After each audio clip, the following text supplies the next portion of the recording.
Let's get it. What's going on, everybody? This is Jibril Salam. And Muhammad Hassan. And you are listening to the Young and Muslim Podcast. That was a good one. That was. Damn. On point. Son. My man. What are we talking about this episode? I literally just forgot. It's okay. We know you got that dog. Yo, it's like 2 a.m. right now, so. But we still going. Oh, strong, baby. Going strong. So right now, this episode is going to be about getting more involved in the community and how you can do that and how that actually looks, because I know that's a struggle for a lot of people. That's a struggle for me, a struggle for Jibril and other Muslim people that we've been talking to. So now we're going to give you some ways to not only get involved in the community, but how to actually make a community, you feel me? And to find your role within the community. A few things that Jibril and I are doing, because we come from 2 different communities. He's from the Chesapeake community, and I'm from the Manassas/Northern Virginia community.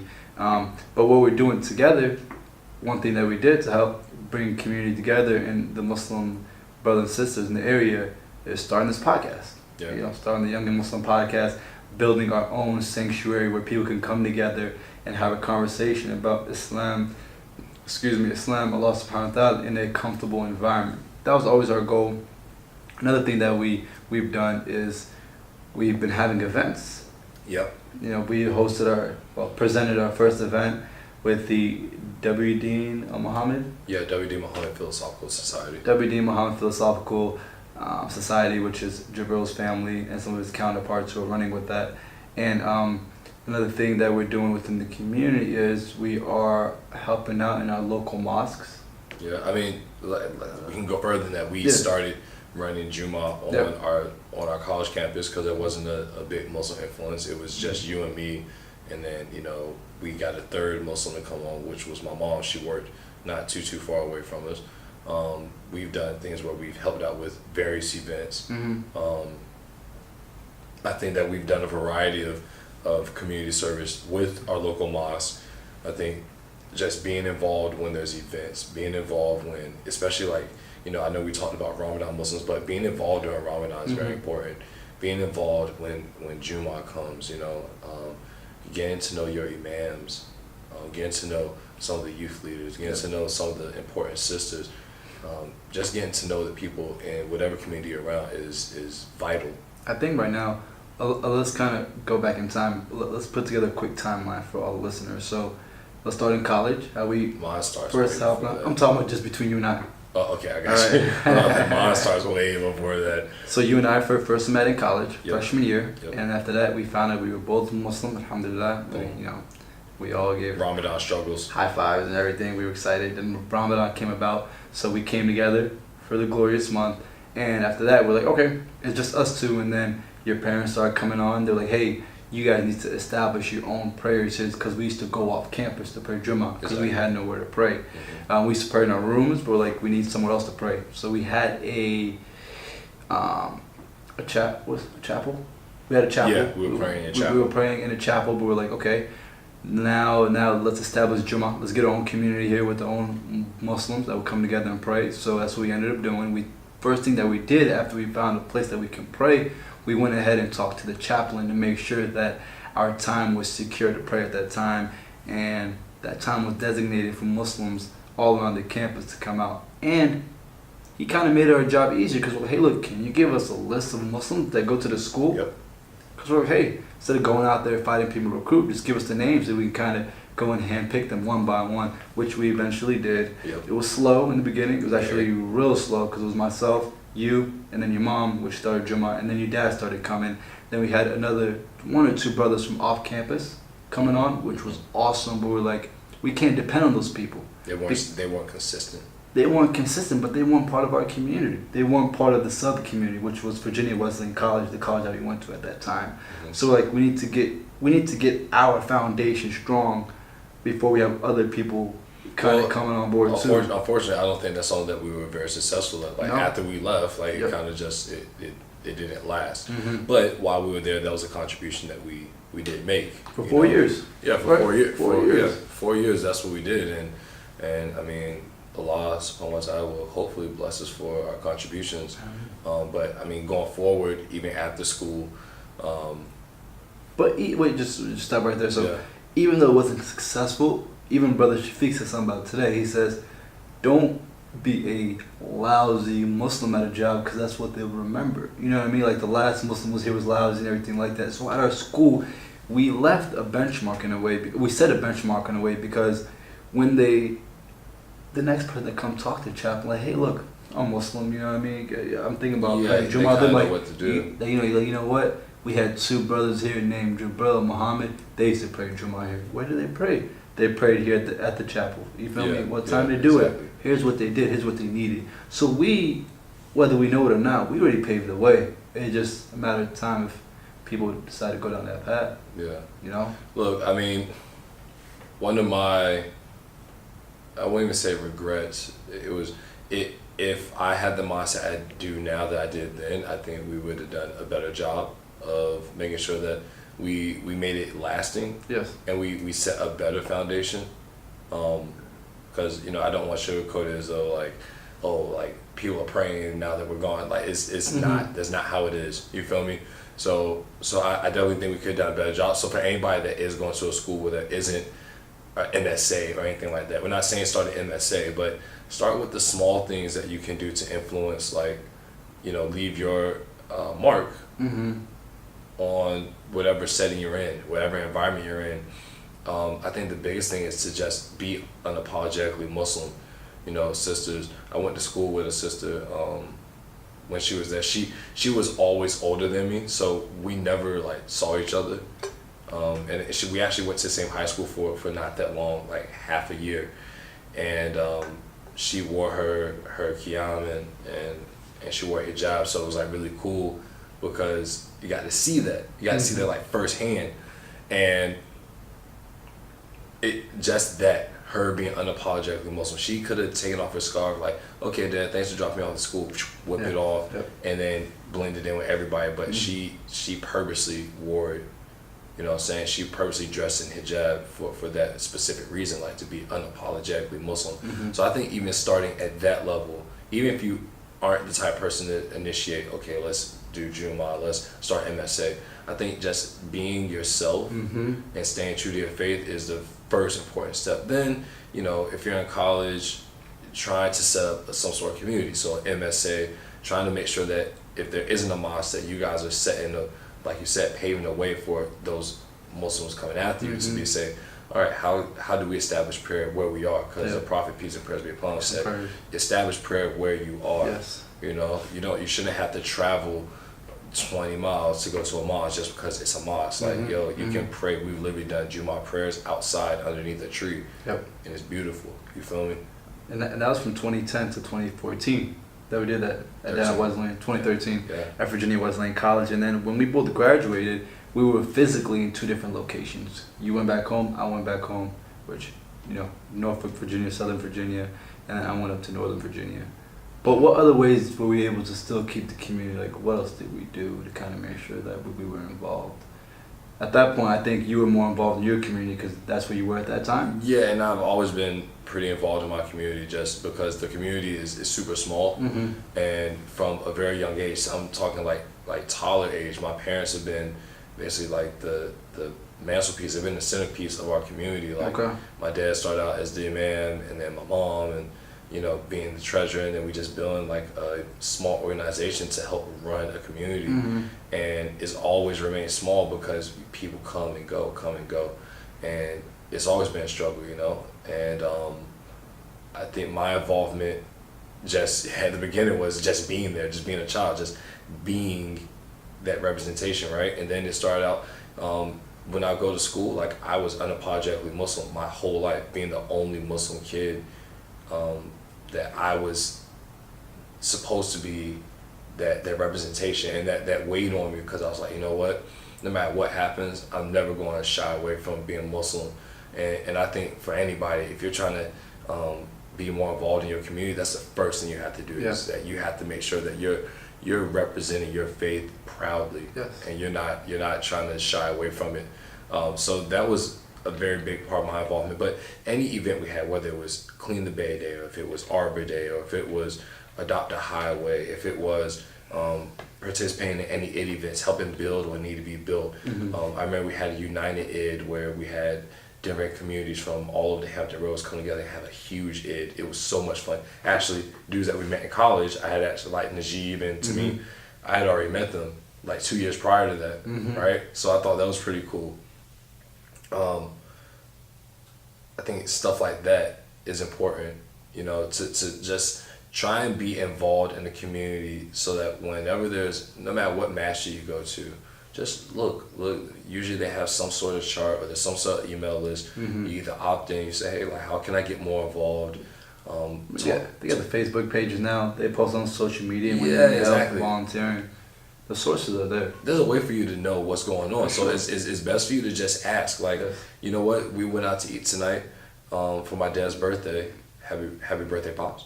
And my sister was like, I want to get a cup. Yeah. And I was like, I don't know, just ask for a water cup. Like, and then she goes up and comes back with a full cup. I was like, what the heck? She was like, all I did was ask. and that's really what it takes. All you have to do is go up and ask, you know, and you'll get your answer. So for anybody that's looking to get more involved in the Muslim community, I say just ask. And if you aren't a self-starter, start doing a little research, you know, like you'll find people like us that are like looking to do events. And I think that's how the people that came found us for our first event, like looking on Instagram, looking on Twitter, or they see an ad or something, they get curious. It's about doing that.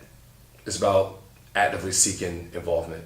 So when we first met, from 2010 to 2013, that's when we were help building, you know, the community and make it stronger. Then after that, from beginning of 2014, so all the way to the beginning of 2018, that's when we basically grounded ourselves in our own community. You feel me? And got stronger as well. And then now, mashallah, we have our own radio show. Yep. You know, the Muslims in America, the next generation, which we built another community around that, and then we started the podcast. Yeah, we're actually shooting that this coming weekend. Exactly. It's pretty dope. Yep, the first Saturday of every month.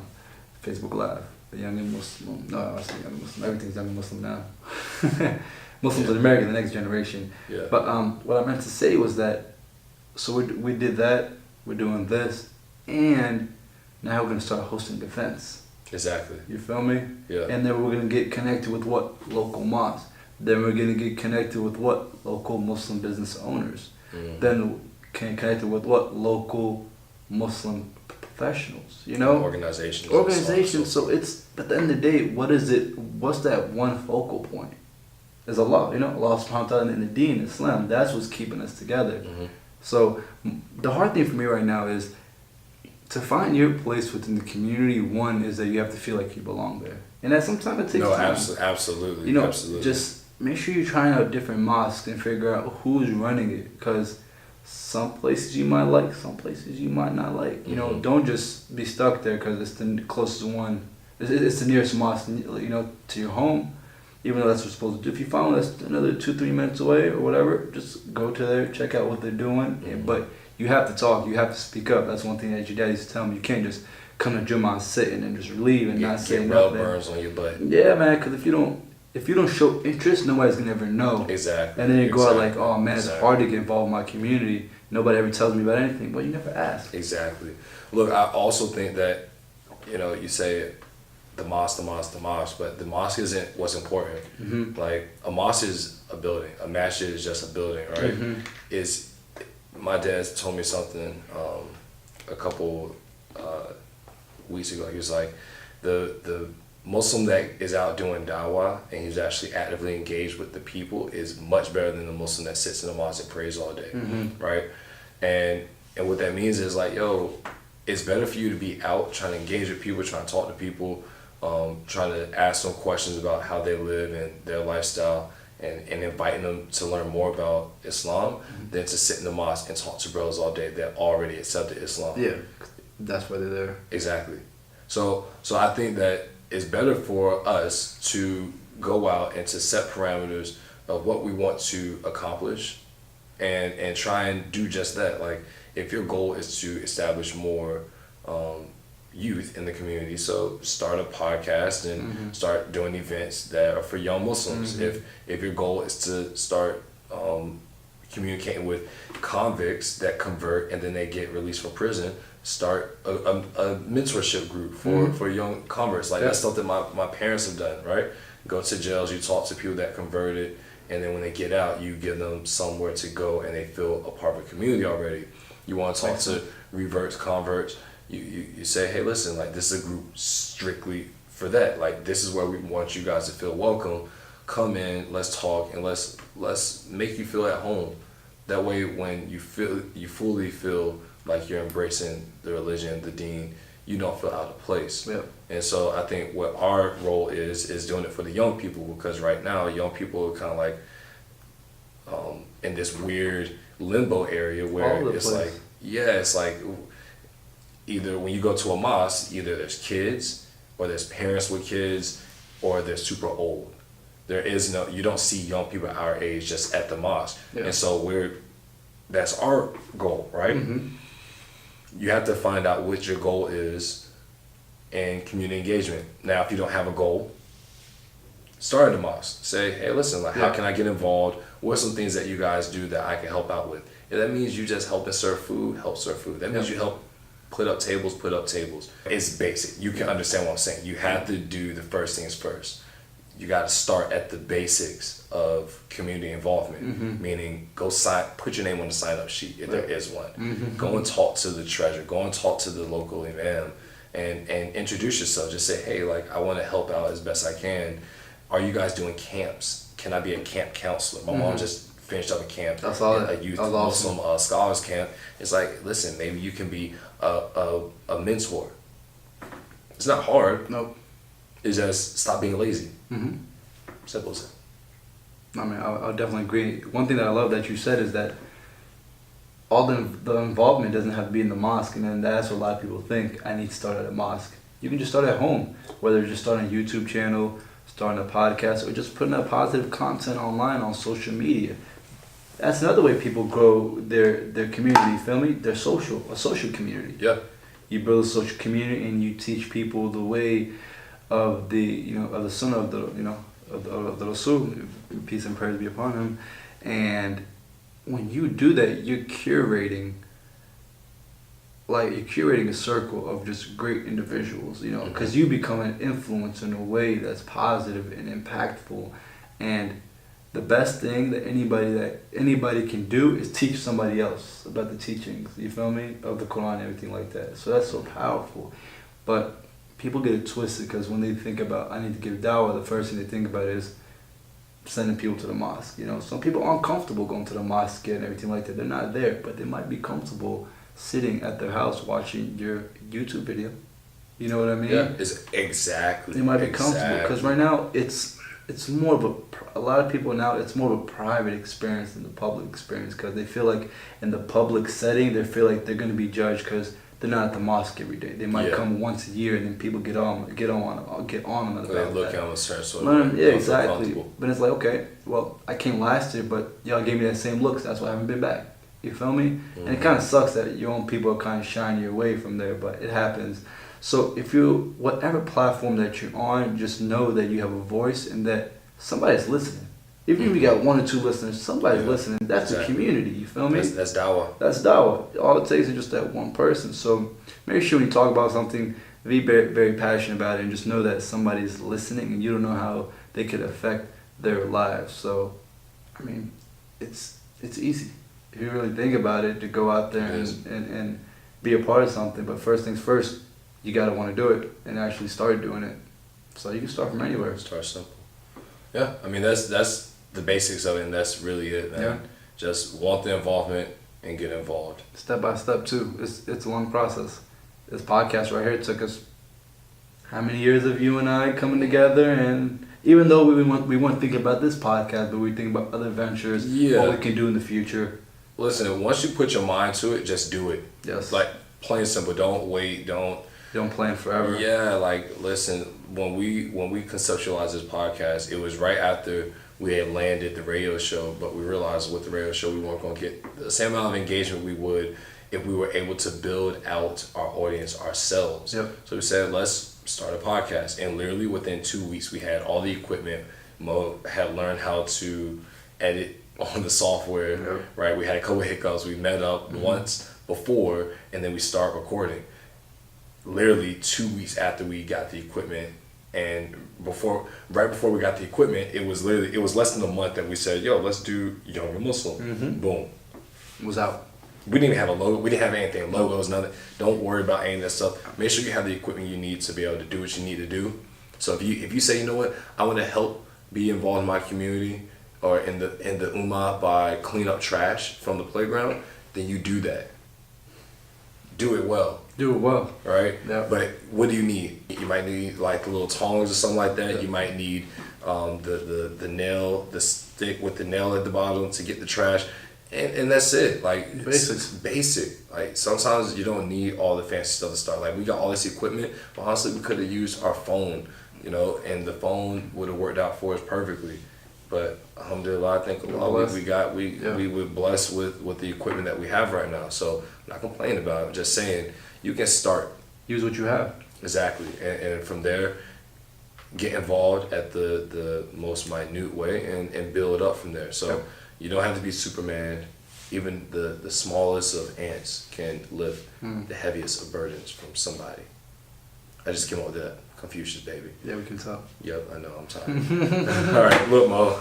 I think we need to let them go so they can go get involved now. Yes, I mean it is 2:35 in the morning. Yeah. We're still recording. Oh my God, we gotta drive. It is what it is. Do it for the love. Hey, cause we love y'all. Love y'all. Pew pew.